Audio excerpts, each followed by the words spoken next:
Jamais me esqueço da história de uma mulher que foi presa em uma cela forte em um hospício e lá foi esquecida, a tal ponto que faleceu de fome e frio. Tamanho era o descaso que somente muitos anos depois seu corpo foi encontrado já petrificado. A silhueta mumificada indicava o tanto do sofrimento naquela mulher em posição fetal em completo abandono. Seu crime era ser louca. Curiosamente, a marca da silhueta não saiu com nenhum produto de limpeza, nem mesmo com ácidos. Ficou ali, como denúncia de grito e de dor.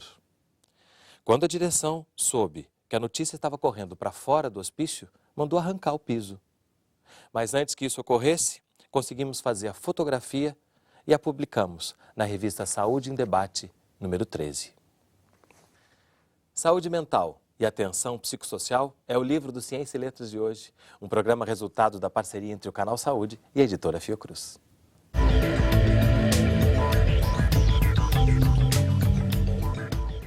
Conversa comigo, no estúdio do Canal Saúde, Paulo Amarante, médico, psiquiatra e doutor em saúde pública. E, é claro, autor do livro. Abrir o programa com essa história, eu acho que é importante porque traz para a gente o sofrimento. Né? Quando a gente fala dessas questões científicas, gráficos, estatísticas, muitas vezes a gente se afasta do sofrimento humano. E num determinado momento do livro também, você conta do impacto que foi quando você se formou em psiquiatria e se deu conta do universo que esperava esse profissional. Queria que você começar contando isso para a gente, né? Que impacto foi esse?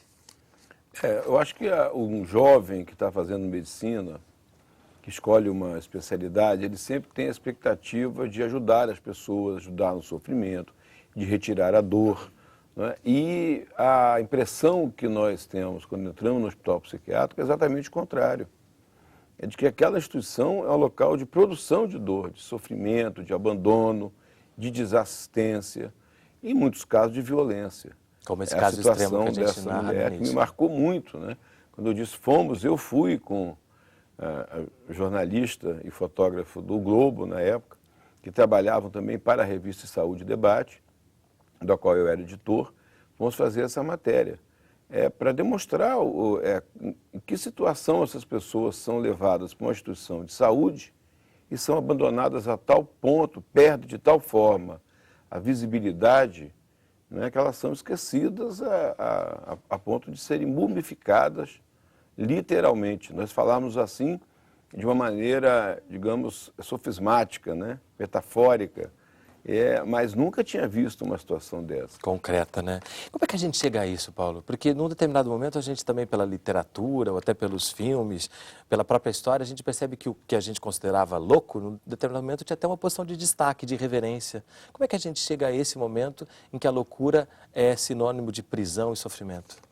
Eu acho que com o advento da modernidade, a ideia da produtividade, o mundo do trabalho, a ideia de que as pessoas têm que ter uma utilidade imediata é muito forte. Isso faz com que os segmentos que não podem corresponder a essa expectativa de pronto sejam excluídos. O caso do louco, além do mais, da ideia da loucura, da doença mental, ou como o Pinel a denominou primeiramente de alienado mental, fica fora dessa produção. Além disso, a ideia de alienado, que vem a ideia de estar fora de si, fora da realidade, de ser de outro mundo, remete imediatamente à ideia de periculosidade, de irracionalidade. Portanto, o ser alguém humano que deve ser é racional, afastado. Porque também é perigoso. Não só é improdutivo, mas é perigoso. É perigoso porque contagia com a sua improdutividade, com o seu ócio, com a sua forma descompromissada de lidar com a sociedade, como é perigoso porque, se é irracional, ele pode agredir. Por isso, essas instituições são muito mais carcerárias do que terapêuticas. E isso tudo, né? Você falou em Pinel e pelo seu livro a gente percebe a importância que ele teve, né? Por mais que algumas coisas que já tenham sido superadas, né, da maneira com que ele tratava e lidava. E se percebe também que, num determinado momento, enquanto isso acontece, esse alienismo vai ocorrendo, vai fazendo com que as pessoas sejam afastadas, surge em contrapartida um poder sobre essas pessoas. Quando a gente fala de saúde mental, a gente tem que sempre lembrar que alguém passa a ter um poder sobre o outro e daí talvez advenha tanto sofrimento? Uma das questões fundamentais dessa discussão nossa sobre a instituição é que esse poder da psiquiatria, o poder de dizer o que é normal numa sociedade, é um poder de definição da ideia do que é aceitável numa sociedade ou não. O hospício, o hospital, o tratamento é apenas uma das etapas desse poder. O poder maior está em dizer quem é normal. Por isso a nossa discussão, por exemplo, é levantar a discussão. De perto ninguém é normal. Né? E o livro diz também que de perto também ninguém é anormal. Ninguém é anormal. Quer dizer, é colocar em discussão esse critério dito científico, que na verdade ele é fortemente, descaradamente ideológico, ele é social, ele é de controle, é de determinação muito mais social, política, ideológica do que científica. Mas ele vem investido de uma conotação de que ele é científico, como se a psiquiatria pudesse efetivamente dizer o que é a normalidade. Isso é um poder enorme. A gente fez um programa aqui há um tempo atrás, né, com o Maciris Clear, você e eu, que era sobre o Alienista do Machado de Assis, né? Que é uma delícia de literatura e que também acho que mostra pra gente um pouco disso tudo que a gente está falando aqui, da questão do poder, né, mas também mostra, de uma certa forma, a transformação dessas pessoas, eu vou usar, não sei se é uma palavra forte, em cobaias, né, para ciência. Num determinado momento isso também foi um foco, essas pessoas precisavam ser estudadas para serem compreendidas, por isso mais também poder sobre elas e por isso também mais um motivo de mantê-las isoladas? O Pinel dizia, ele tem uma frase muito importante que ele dizia: lamento dizer uma verdade triste, né? Todo alienado deve ser levado para uma instituição, deve ser isolado dos seus parentes e de sua sociedade, de sua comunidade. Porque só ali eu posso estudar, só ali eu posso conhecer a loucura, a ideia de que o hospício fosse um laboratório. Né? E essas pessoas, então, ajudaram um pouco a sociedade moderna a definir a normalidade social. Então, elas serviam para se opor à ideia, à desrazão oposta à ideia da razão. Em um determinado momento, então, isso foi importante? Foi muito e continua sendo importante, né? Mas não com esse enfoque, né, de... Talvez de uma maneira mais sutil, de uma maneira ainda menos, digamos, violenta, até porque o papel dessas instituições fechadas na sociedade, não só o hospital psiquiátrico, mas a fábrica, a escola, tiveram uma transformação, uma democratização das instituições disciplinares, mas ainda muito fortes. Até porque foram etapas diferentes. O que antes se experimentou nas instituições fechadas, hoje se experimenta na sociedade de uma maneira geral. É possível manter essa relação, né, com o estudo, com a pesquisa, sem encarcerar ninguém, né, sem transformar as pessoas em objetos de estudo, né? Como é que a gente começa a transformar isso? Em que determinado momento começam a acontecer coisas que levam à luz a possibilidade de ser diferente, de tratar dessas pessoas de uma forma diferente? Eu acho que tem dois grandes momentos assim, né, que podem ser simultâneos, tal. É o questionamento da ciência, né? Que, na verdade, é o que o alienista fez, o Machado de Assis. E que nós continuamos fazendo, que vários alienistas, vários psiquiatras também colocaram em discussão. Eu começo o livro falando do Laing, né? O Laing coloca em discussão. Que saber é esse? Que saber é esse? Né? Como que ele se constitui? Onde está a sua cientificidade? Onde está a sua fundamentação de verdade para falar dessa forma? Ou ele é ideológico? Da mesma forma, o psiquiatra Franco Basaglia, fundador do movimento da psiquiatria democrática italiana, e outros grandes psiquiatras, colocaram em discussão. É fundamental questionar o modelo científico, senão eu acabo reproduzindo uma série de ideologias, de princípios morais, etc., como que se eles fossem científicos. A segunda questão é a indignação pela realidade. Olha, a psiquiatria falou tanto, formulou tanto sobre a mente, sobre o inconsciente, a psicopatologia, tudo mais. Você entra no hospital psiquiátrico e vê aquela situação de abandono, de violência, né? Em nome de que se faz aquilo? Então é importante colocar em discussão o saber que produziu aquelas práticas e as práticas em si, né? Eu acho que essa foi a origem do movimento da reforma psiquiátrica, né? E alguns acontecimentos também, algumas tentativas ou experiências, a gente pode dizer assim, que foram abrindo as possibilidades, né? Como as comunidades terapêuticas, que o livro cita, os clubes. Como é que funcionava isso para a gente entender também como se deu essa transformação para chegar na atenção psicossocial que a gente tem hoje? Primeiro, assim, após a Segunda Guerra Mundial, muitas experiências começaram, porque a humanidade se tornou assim, bastante perplexa com a violência que o homem podia fazer sobre o homem. Os campos de concentração, as situações variadas de guerra, de dominação. Né? E uma violência justificada por alguns dogmas perigosíssimos, né? Que tinham passam muito perto desses que a gente está falando muito aqui. Próximos. Tanto aqui no Brasil, a psiquiatria de fundamentação nazista, inspirada na Liga Brasileira de Higiene Mental, com os ideais eugênicos, xenofóbicos, racistas, muito claros, muito próximos. Então a gente via como a psiquiatria ela estava muito próxima dessa luta, muito mais contra o outro, de extermínio.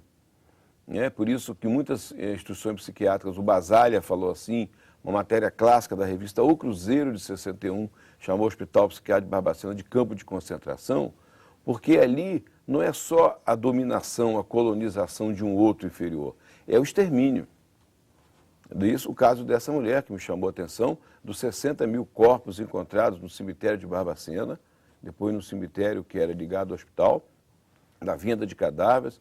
Então, após a Segunda Guerra, vários movimentos de humanização, de revalorização do humano, né, começaram a surgir e muitos tiveram a base na psiquiatria. Então foram muito importantes. Nós tivemos uma vantagem, o Franco Basaglia dizia, e o Franco Rotelli, os italianos, que a experiência italiana foi melhor sucedida porque ela teve como se inspirar nas experiências inglesa, francesa, americana, nos sucessos e insucessos, e puderam fazer uma outra coisa. Nós tivemos a vantagem de poder inspirar nessas experiências todas e na italiana. Então, hoje, os próprios italianos reconhecem que nossa experiência ela avançou muito mais a brasileira, porque ela pôde ter como história, como ponto de referimento, todas essas experiências que tiveram na Europa e nos Estados Unidos. Então, é essa experiência brasileira que a gente vai aprofundar mais no próximo bloco. Não sai daí, a gente volta já.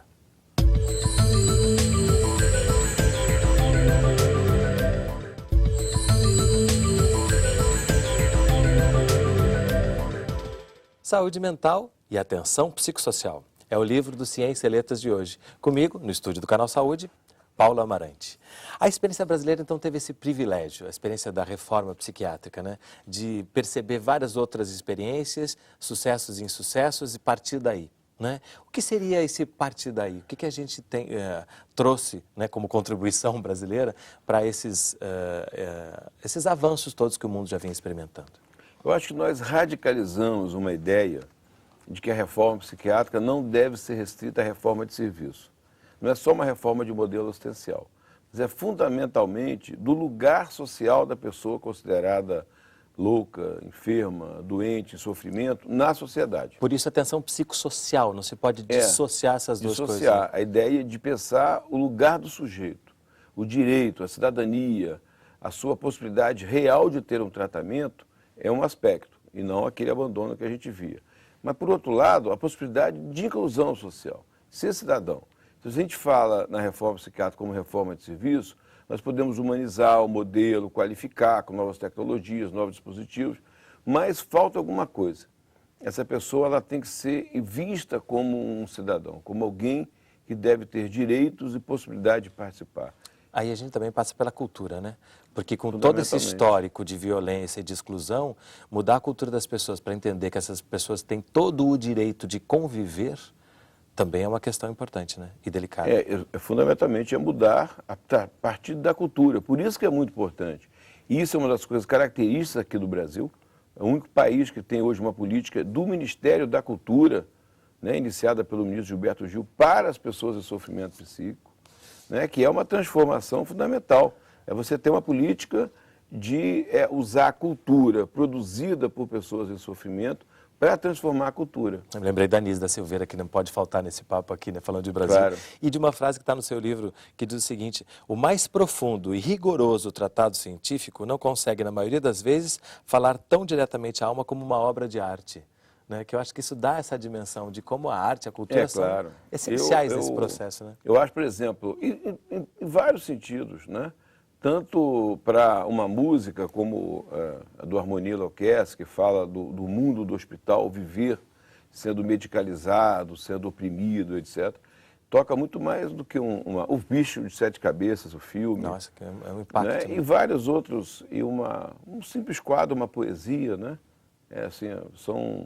tocam de uma maneira ao sentimento. E creio que assim, a arte é de duas formas, né? Essa arte que fala sobre esse universo, né? E a arte produzida por pessoas, né? A gente falou da Anísia aqui, que eu acho que o Brasil tem uma série de artistas que foram ou são usuários de saúde mental, que é impressionante, né? Quando a gente vê essas exposições assim de... E eu gosto de fazer justiça a um grande psiquiatra anterior à Anísia, o Osório César, que foi casado com Tarsila do Amaral, e que ele fez a primeira exposição de arte dos alienados no Brasil, em São Paulo, na década de 30 ainda.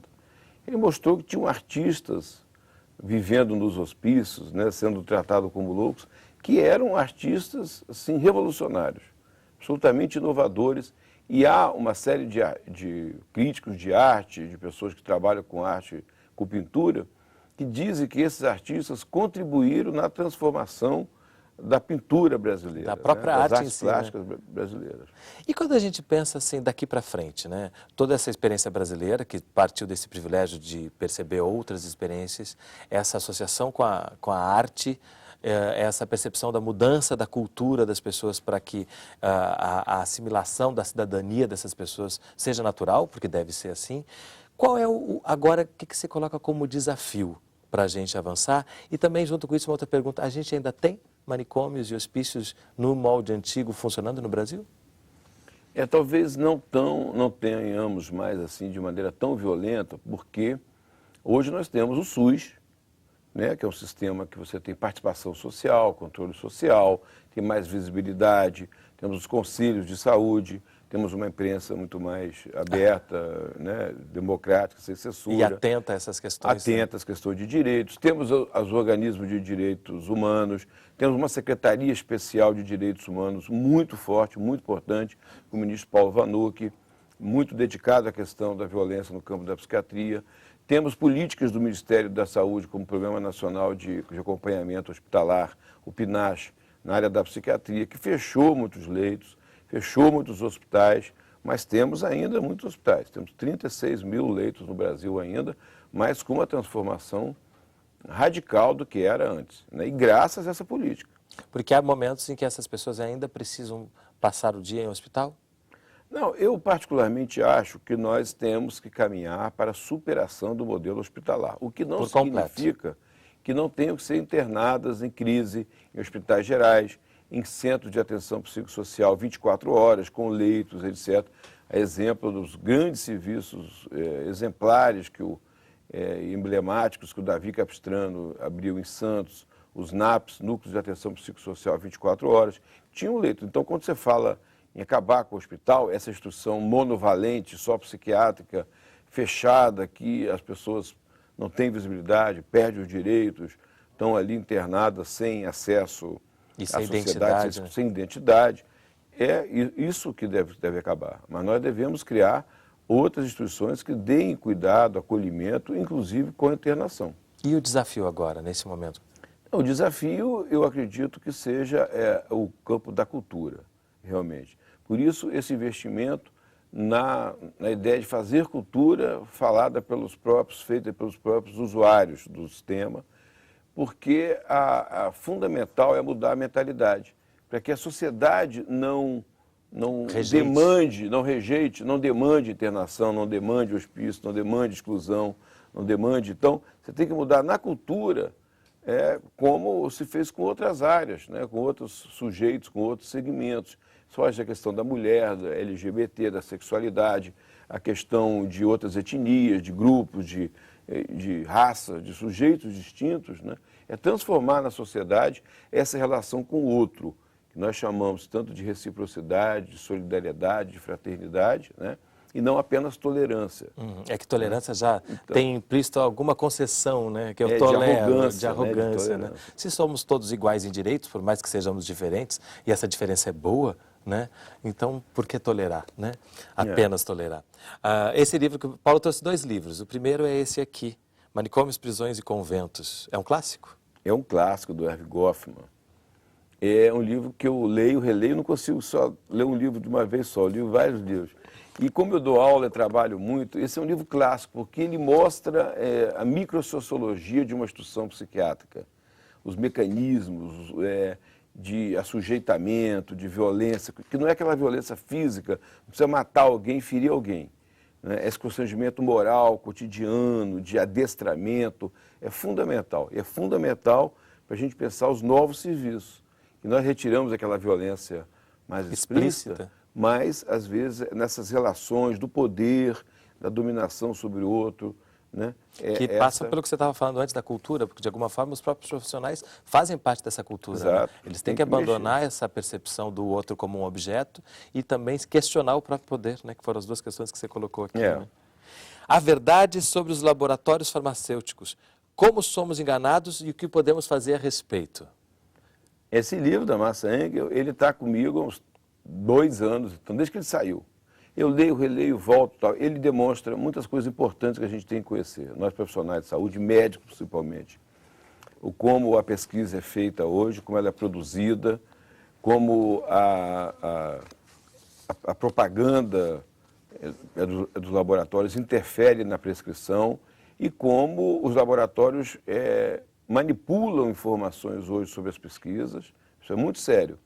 Manipulam informações nas bulas, né, omite informações preciosas, uma série de aspectos. Uma das coisas mais importantes que ela fala é que a gente sempre fala que o medicamento é caro porque o laboratório investe em pesquisa. E ela demonstra por A mais B que o laboratório não investe em pesquisa, o laboratório, a indústria. Quem investe é o setor público. São as universidades, é a Fiocruz, é a Unicamp, é a USP, pelo mundo afora, são as universidades. Os laboratórios absorvem os profissionais. Quando o produto, o risco, a perda da pesquisa que não deu certo, que não deu em nada, quem faz o investimento é a universidade pública. E eu acho oportuno também esse livro para a gente falar um pouco sobre essa medicalização excessiva, que hoje aparece quase como uma resposta, né, aos sofrimentos mentais e uma resposta muitas vezes que me parece conclusiva. Né? Você está com determinado problema, seu remédio é esse, conforme-se que você é uma questão crônica que você vai ter. Mas fique tranquilo, porque tomando esse remédio o resto da vida você vai poder levar uma vida dita normal. O que a gente pode falar sobre essas novas verdades que surgem? Então, ela demonstra, primeiro, que há um esforço da indústria com seus intelectuais, mais ou menos articulados, né, e professores, etc., que a indústria, de alguma forma, financia, para demonstrar, provar que todo o sofrimento psíquico, todo o transtorno mental é um problema biológico exclusivamente. Uma visão arcaica, inclusive, de biologia. É um retrocesso mesmo. É um retrocesso. Assim, se é só biológico, não é social, não é psicológico, não tem a ver com qualquer ético, com o inconsciente, etc., então o tratamento é exclusivamente medicamentoso.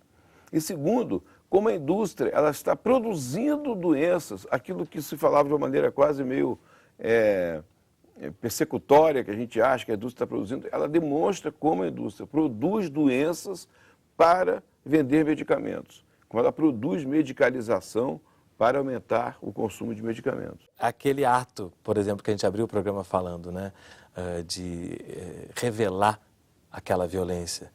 A gente agora pode dizer que esse é um dos atos mais importantes no momento de hoje, é ficar atento a essas novas verdades, esse poder econômico abusivo sobre o que a gente chama de saúde mental. Eu acho que sim, por isso eu acho a importância desse livro, do trabalho que ela vem fazendo, que se vem fazendo no mundo inteiro hoje, começando a voltar para esse processo de medicalização, de fazer as pessoas consumirem mais medicamentos, de acharem que os problemas todos têm a ver exclusivamente com a questão orgânica e daí despolitizar as questões sociais, né? Retirar de outros âmbitos. E trazer essa solução mágica, né? Que a gente abandonou tanto tempo, essa coisa de buscar soluções mágicas em todas as áreas. Né?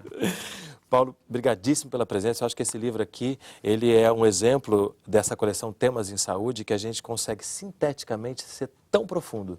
Porque a leitura desse livro vai trazendo para a gente esse universo com tanta clareza e, ao mesmo tempo, né, é um livro que a gente olhando parece um livro pequeno, mas ele é muito grande, assim, eu acho, no conteúdo e na possibilidade de abrir a cabeça da gente em relação ao sofrimento do outro e ao sofrimento da gente mesmo, né? Que somos todos iguais. Obrigadíssimo pela presença aqui conosco. Agradeço também a possibilidade de participar do programa. E o programa Ciência e Letras da Fundação Oswaldo Cruz é resultado de uma parceria entre o Canal Saúde e a editora Fiocruz. Se você quiser entrar em contato, mandar sua crítica ou sugestão de leitura, o telefone é 0800 701 8122. A gente se vê no próximo programa. Até lá! Para entrar em contato com a editora Fiocruz, acesse www.fiocruz.br/editora ou ligue para 21 3882 9007.